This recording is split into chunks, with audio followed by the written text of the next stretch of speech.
Good afternoon everyone. तो आज हम डिस्कस करेंगे व्हाट इज़ प्लास्टिक वेस्ट। तो सबसे पहले हम ऑफिशियल डेफिनेशन की बात कर लेते हैं प्लास्टिक वेस्ट की।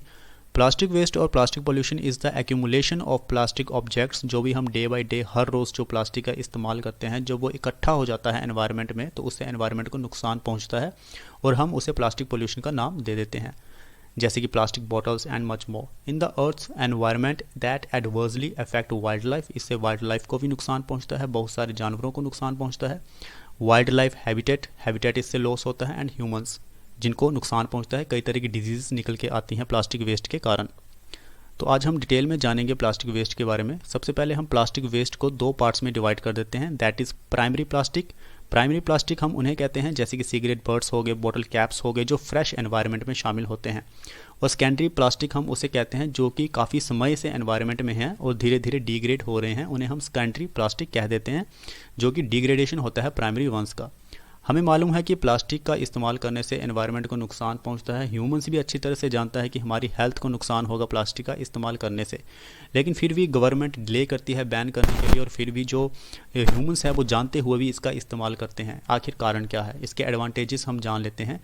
सबसे पहले तो प्लास्टिक जो होता है वो हमें ईजिली अवेलेबल हो जाता है मार्केट में, काफ़ी सस्ता होता है, वेट इसका कम होता है, इसे हम किसी भी तरह से मोल्ड कर सकते हैं किसी भी शेप में। पांचवा जो सबसे ज़्यादा इंपॉर्टेंट पॉइंट है और जिसकी वजह से प्लास्टिक जो है हमारे लिए खतरा है, that is did not break easily. ये इतनी इजीली ब्रेक नहीं होता और डिग्रेड नहीं होता। इसका मतलब ये हज़ारों साल तक एनवायरनमेंट में रहता है, जिससे कि एनवायरनमेंट को, ह्यूमंस को, वाइल्ड लाइफ, एनिमल्स, जितनी भी स्पीशीज़ हैं, सी स्पीशीज़ हैं, उन सभी को नुकसान पहुँचता है। तो 1950 के दशक की अगर हम बात करें तो ग्लोबल प्लास्टिक प्रोडक्शन जो था वो था 1.5 मिलियन टन्स। 2016 का डेटा मेरे पास है, तो 2016 में ग्लोबल प्लास्टिक प्रोडक्शन था 335 मिलियन टन्स। तो देखिए कितना ज़्यादा प्लास्टिक का जो प्रोडक्शन है धीरे धीरे इंक्रीज हो रहा है। ये जो प्लास्टिक हम इस्तेमाल करते हैं ये सीधा सी में चला जाता है, समुद्र में चला जाता है, in the form of fragments as micro plastic. अब एक होता है माइक्रोप्लास्टिक और एक होता है माइक्रोबीट्स। माइक्रोबीट्स उन्हें कहते हैं जो कि 1 मिलीमीटर से भी कम होते हैं, जैसे कि वो हमें सोप्स में देखने को मिलता है, कॉस्मेटिक हम यूज़ करते हैं, वहाँ से वो माइक्रोबीट्स निकल के आते हैं और सीज में शामिल हो जाते हैं। बिल्डिंग एंड कंस्ट्रक्शन एक्टिविटीज़ हो गई, फिशिंग एंड कोस्टल टूरिज्म। अब कोस्टल में टूरिस्ट आते हैं, टूरिज्म काफ़ी ज़्यादा है कोस्टल में, तो वहाँ बोटल्स का इस्तेमाल होता है, प्लास्टिक का इस्तेमाल होता है, सीधा समुद्र में शामिल हो जाता है, जिन्हें मछलियाँ खा लेती हैं और मछलियों को और जितनी भी दूसरी स्पीशीज़ हैं उनको नुकसान पहुँचता है। इसलिए डेटा में दिया गया है कि जो प्लास्टिक है वो ह्यूज क्वांटिटीज़ में हमें देखने को मिलता है पैसिफिक ओशन में, अटलांटिक ओशन में और इंडियन ओशन में। माइक्रोप्लास्टिक्स उन्हें कहते हैं जो कि 5 मिलीमीटर के साइज से भी कम होते हैं। Microplastics are small plastic pieces of less than 5 millimetres in size. उसके बाद हम बात करते हैं सिंगल यूज़ प्लास्टिक का। सिंगल यूज़ प्लास्टिक जिनका हम एक बार इस्तेमाल करते हैं उसके बाद इस्तेमाल नहीं करते हैं, उसे हम एनवायरनमेंट में, पर्यावरण में फेंक देते हैं, जैसे कि बॉटल्स हो गई, चाय या फिर खाने वाली जो प्लेट्स आती हैं डिस्पोजेबल प्लेट्स, उनका इस्तेमाल करते हैं, एक बार उसमें खाना खाते हैं और हम उसे फेंक देते हैं, जिससे कि एनवायरनमेंट को नुकसान पहुँचता है। Single use plastic is a disposable material that can be used only once before it is either thrown away or recycled, like plastic bags, water bottles, soda bottles, straws, plastic plates, cups, and most food packaging and the coffee stirrers are source of the single use plastic. अब हम बात करते हैं कि हमारे भारत में plastic waste की कैसी स्थिति है।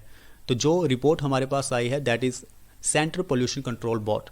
According to the central pollution control board, India generates 26,000 tons of plastic a day and over 10,000 tons a day of plastic waste remains uncollected। हम 26,000 टन का प्लास्टिक प्रोडक्शन करते हैं प्रतिदिन, जिसमें कि 10,000 टन का जो प्लास्टिक है उसे हम कलेक्ट नहीं करते हैं, वो अनकलेक्टेड रहता है एनवायरनमेंट में। अब प्लास्टिक का जो इस्तेमाल हो रहा था उसका जो परिणाम है उसके बारे में हम जान लेते हैं। सबसे पहले इकोनॉमिक लॉसेस। सरकार अच्छी तरह से जानती है कि जो भी प्लास्टिक का इस्तेमाल हो रहा है उसको रीट्रीट करने के लिए, उसको ट्रीट करने के लिए काफ़ी सारा खर्च करना पड़ेगा।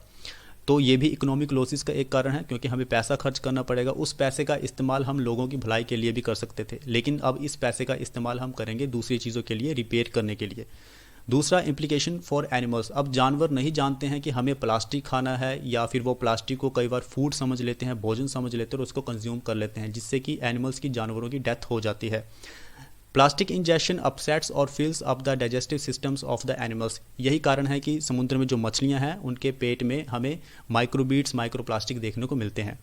प्लास्टिक का इस्तेमाल करते हैं तो लैंड पोल्यूशन भी होता है, एयर पोल्यूशन भी होता है, ग्राउंड वाटर पोल्यूशन होता है, पानी भी खराब हो जाता है। हम जो भी पानी पीते हैं आपने देखा होगा उसमें छोटे छोटे माइक्रोबीट्स होते हैं जो कि हमारी सेहत के लिए अच्छे नहीं है, इसलिए ज़्यादातर हमें प्योर वाटर ही प्रेफर करना चाहिए।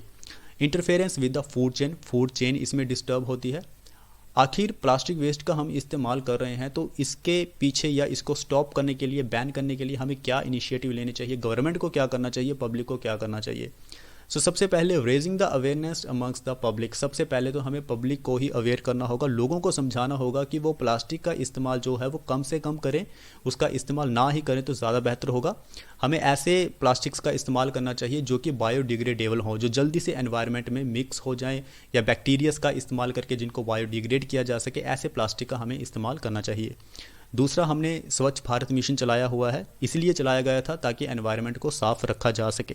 Expanding the use of A biodegradable plastic, जैसे कि मैंने आपको बताया कि हमें उन प्लास्टिक्स का इस्तेमाल करना चाहिए जो कि एनवायरनमेंट में जल्दी से डिकम्पोज किए जा सकें।